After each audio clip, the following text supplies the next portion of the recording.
कदमा कै पेड़ जीनीता काह समाधि रमा। कदमा कै पेड़ जीनीता काह समाधि रमा।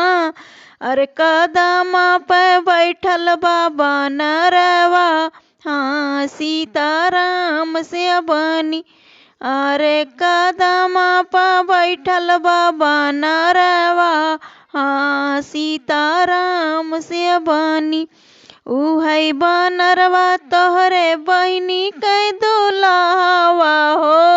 उहै बनरवा तोहरे बहिनी कै दुल्हवा। अरे तोहर जे लागे बहनोइया, हाँ सीताराम से बनी। अरे तोहर जे लागे बहनोइया, हाँ सीताराम से बनी।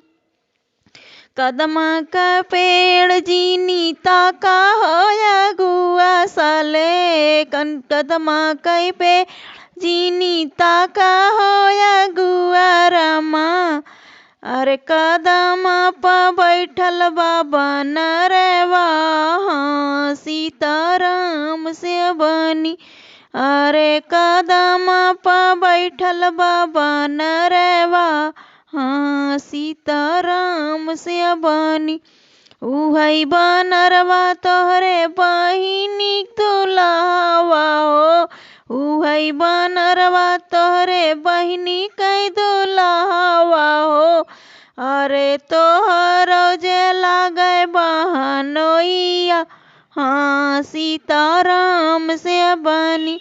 अरे तोहर जे लागे बहनोइया, हाँ सीताराम से बनी।